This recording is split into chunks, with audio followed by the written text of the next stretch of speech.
UCC को लेकर PM Modi ने ऐसा क्या कह दिया स्वतंत्रता दिवस पर लाल किले की प्राचीर से कि कांग्रेस परेशान हो गई। यूसीसी को लेकर प्रधानमंत्री नरेंद्र मोदी ने स्वतंत्रता दिवस के मौके पर लाल किले की प्राचीर से राष्ट्र को संबोधित करते हुए देश में समान नागरिक संहिता को समय की मांग बताते हुए साफ कर दिया कि सरकार अब समान नागरिक संहिता की दिशा में कदम बढ़ाएगी।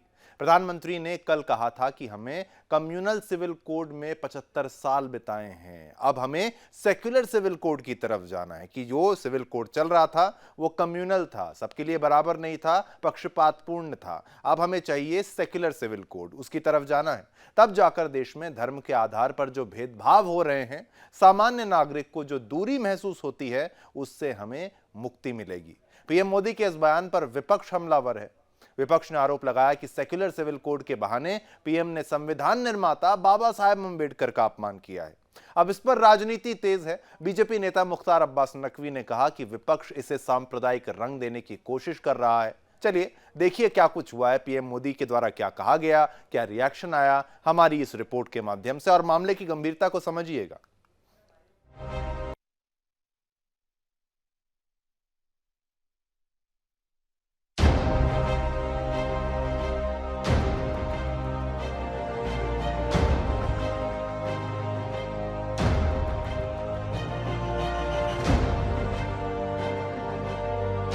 एक देश में दो निशान, दो विधान और दो प्रधान नहीं चलेंगे। ये कथन महान शिक्षाविद डॉक्टर श्यामा प्रसाद का है।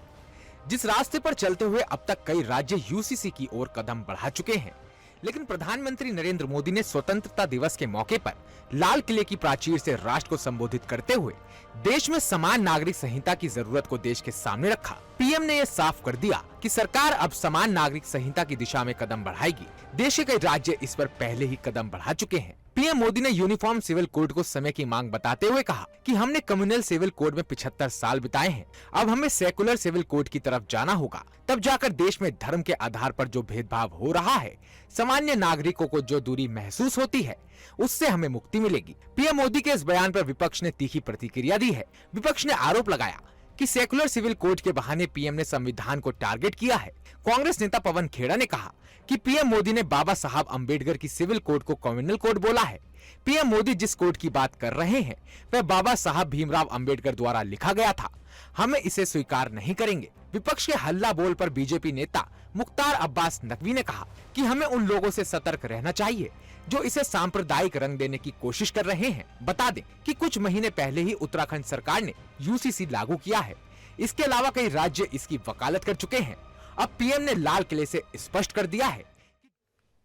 चलिए, आपने देखा यूसीसी को लेकर अब कैसे बवाल हो गया है। कांग्रेस ने फिर से आरोप लगाया, यानी जो भी पीएम मोदी कहेंगे उसका विरोध करना कांग्रेस के लिए एक तरीके से अनिवार्य है, ये उनका कर्म है, उनको करना ही पड़ेगा। इस तरीके से कभी कभी प्रतीत होता है कि जो पीएम मोदी बोलें उसका विरोध करें। और यूसीसी से परेशानी क्या है? सभी के लिए, सभी धर्म अगर आप कहते हैं बराबर हैं, सभी एक हैं, तो यूसीसी सभी के लिए होनी चाहिए, आनी चाहिए। इससे विपक्ष को परेशानी नहीं होनी चाहिए, तो हम मानते हैं। बाकी कांग्रेस का काम है बीजेपी का विरोध करना, वो आगे भी करेंगे। अब अगली खबर की ओर रुख करते हैं। स्वतंत्रता दिवस के मौके पर लाल किले पर हुए कार्यक्रम में कांग्रेस नेता और नेता प्रतिपक्ष राहुल गांधी को 5वीं पंक्ति पर, यानी थोड़ा पीछे बिठा दिया गया। 5वीं पंक्ति में बैठाने पर अब विवाद शुरू हो गया है। कांग्रेस ने केंद्र सरकार पर विपक्ष के नेता को उचित सम्मान नहीं देने का आरोप लगाते हुए तीखा हमला बोला है। कांग्रेस के केसी वेणुगोपाल ने केंद्र सरकार की आलोचना करते हुए लिखा कि मोदी जी, अब समय आ गया है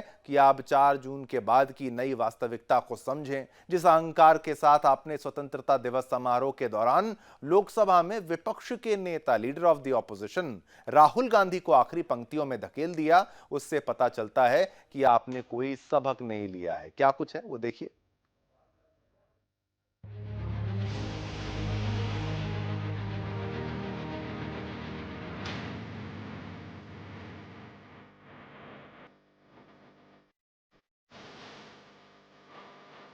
78वें स्वतंत्रता दिवस पर लाल किले पर हुए कार्यक्रम में नेता प्रतिपक्ष राहुल गांधी को 5वीं पंक्ति में बैठाने पर विवाद खड़ा हो गया है।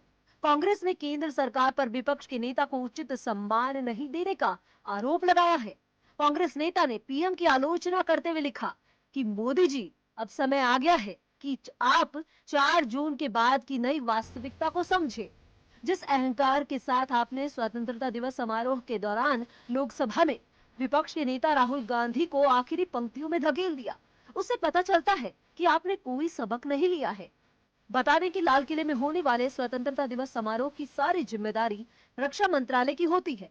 रक्षा मंत्रालय से जुड़े सूत्रों ने बताया कि आगे की पंक्तियों में ओलंपिक मेडल विजेताओं के बैठने का इंतजाम किया गया था, इसीलिए राहुल गांधी को पीछे बैठाया गया।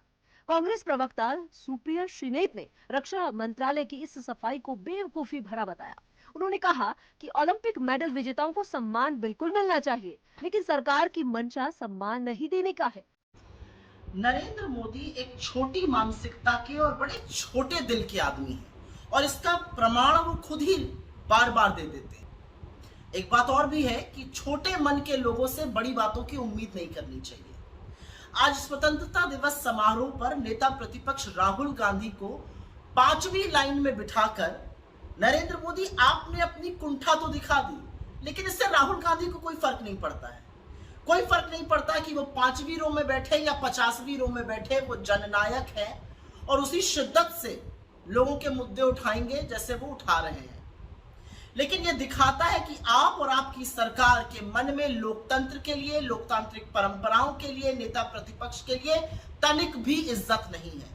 क्योंकि सच ये है कि नेता प्रतिपक्ष की रैंक कैबिनेट मंत्री की होती है।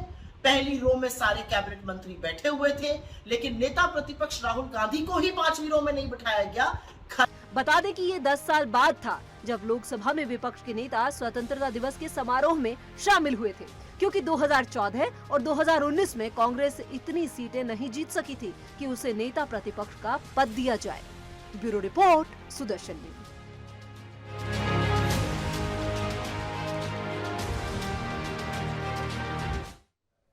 तो देखिए, 5वीं पंक्ति में बिठा दिया तो अब कांग्रेस को गुस्सा आ गया, तो कांग्रेस का रिएक्शन भी सामने आ गया।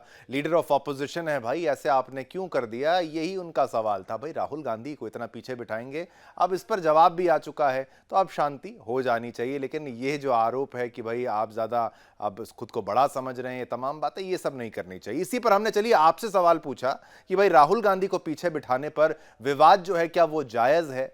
इस पर मिलीजुली प्रतिक्रिया आई है, लेकिन 40% ही कह रहे हैं कि हाँ इसको विवाद इस पर जो है वो जायज है। 60% कह रहे हैं भाई इस पर विवाद जो जायज नहीं है, इस पर कोई विवाद बनता नहीं, इसलिए करना नहीं चाहिए। तो राहुल गांधी को पीछे बिठाने का मामला कांग्रेस को जो है बिल्कुल परेशान कर रहा है और उनके बयानों से यह सामने आ रहा है। जैसे सुप्रिया श्रीनेत जी ने जो कहा वो भी आपने देखा।